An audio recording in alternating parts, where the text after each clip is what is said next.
everybody. Sometimes I wonder.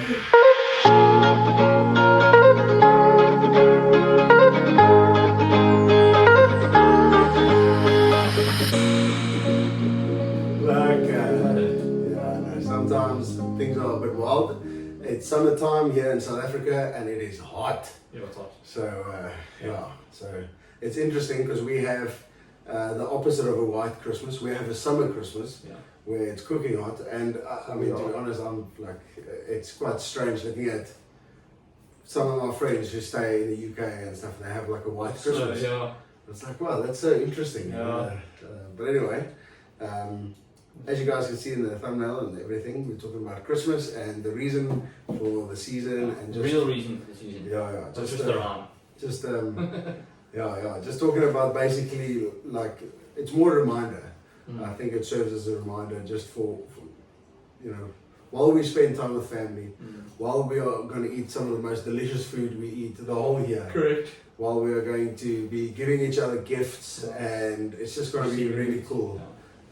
The main reason for this celebration is celebrating Jesus' birth. Not that his birth was actually in this time. There's a whole bunch of technical stuff, but I find, you know, if we can take any day to celebrate Jesus, I'm gonna take advantage of that. You know? Yeah, 100%. So let's celebrate. I'm not interested in splitting hairs about exactly what day, what time, what. Yeah. Because then if we split hairs on that, we've got to split hairs on everything else, and then we'll never get anything done. Yeah. Let's just take it. We'll celebrate Jesus. Yeah. We celebrate Jesus every day. But if we can have more of a reason, we're like looking for reasons to celebrate him, celebrate his life, and focus on him. 100%. I think that's what's so funny that you bring it up, because we have one of our parents, it's actually a grandparent, who literally told us straight the child can't do like crafts and stuff because it was a little one, and you can't do any stuff like that with Christmas because they don't believe in Christmas, because they don't believe that it was this day and that, and it was all made up. And I understand all that, and that's fantastic. But aren't you missing the point then of what? Yeah, then you don't end up celebrating Jesus anyway. But you miss the point of what it's about. Exactly. Yeah. You're so focused on that kind of stuff that you're not focused on what the real reason is. So just basic. Yeah. Fundamentals. The gospel means good news, right? Correct. And it's not good news if I say to you, you know, you are saved, you are going to heaven, but you have to like there's no consequence to your sin, or like you can just carry on sinning or whatever. Like that's not what this message is about.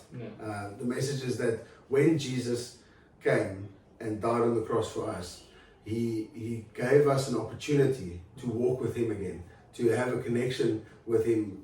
Like in the Old Testament, if you go read it, the only people that had a connection with God were the kings, the priests, and the prophets. Normal people had no connection with him. Now that we are in this new dispensation, where Jesus has actually died on the cross for us and given us that access, we can now almost, and we did a video on this not so long ago about walking with God in your heart, the garden of your heart. But now we have access to God. We have access to have a relationship with him and for him to grow us. Just so that we can shine for him, shine for his name, be witnesses to what he's done in our lives, to be witnesses of what he's doing on the earth right now. And that's the access he brought. Exactly. And I think it's so important at this time of year to remember that, we celebrate each other's birthdays with gifts and parties and whatnot. It's about celebrating the person. So here I feel like we're celebrating two. We're celebrating Jesus for being born, but we're also celebrating God the Father for allowing his son to come to earth, to be born, knowing that he's doing this all so that he can die. 100%. That makes sense. 100%. Not doing it just because he wants his child to be born and just because he wants, glory, or he wants power. It's not that. It's because he knew that his child was coming on purpose, becoming a man, going from God to becoming a man, so that he could die for us. That's what's so important, I think. And we can't give Jesus gifts, so we give each other gifts and whatnot. But I think the idea, for me, the whole thing about it is, and I've got very wrapped up in the last couple of years with giving other people gifts. And I'm not a saint at all, but it's just even this year I've done a lot less of making my own gifts, which I normally do, make gifts. I ended up buying them because it just ends up, it's the same cost, if not more expensive to make it anyway. Yeah. And my skill level has gone down because I haven't done a lot of work in the last year or so with saws and stuff like that.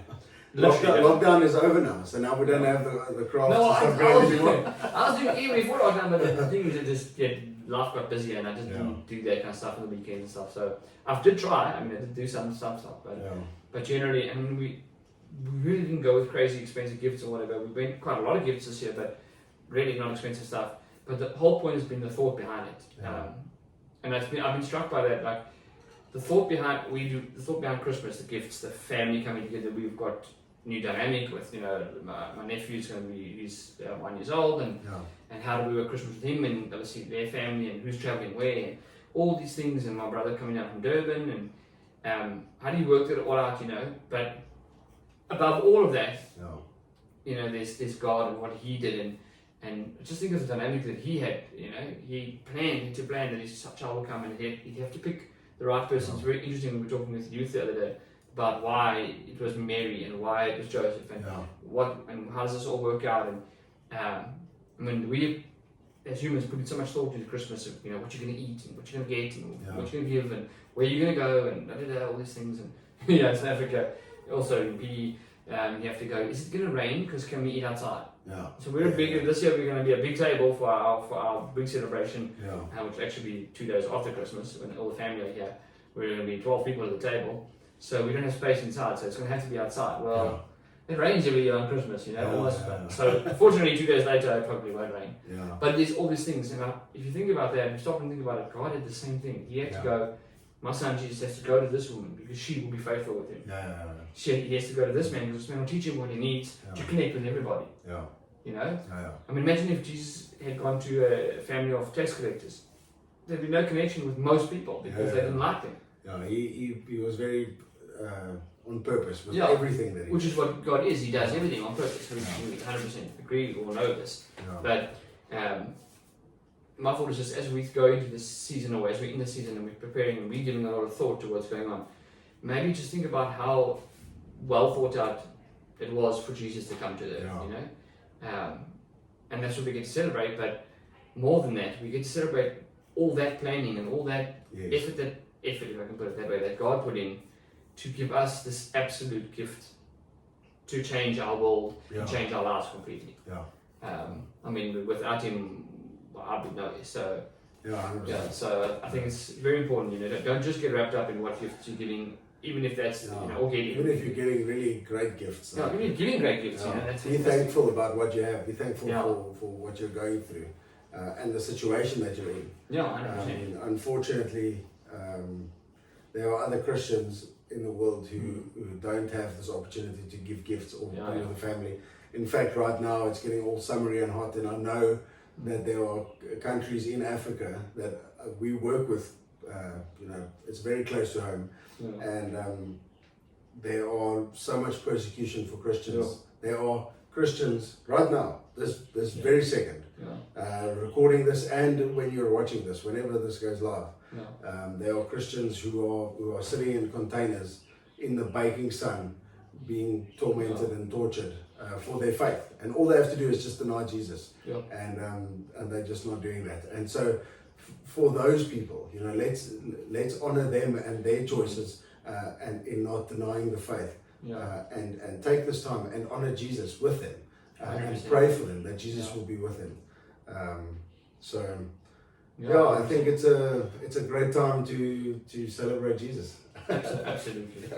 Absolutely. 100%. And also I think, especially with family members, oftentimes our family members don't all serve God, and we don't have to be all Bible bashing with them. Just the loudest sermon you'll ever speak or preach is the life you live, and be a light. Just shine. 100%. Walk in the grace of God. Walk in the joy. Walk in the patience.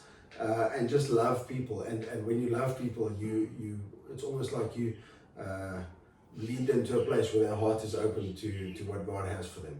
So just love the family, and allow God to use you in this time to just shine for Him.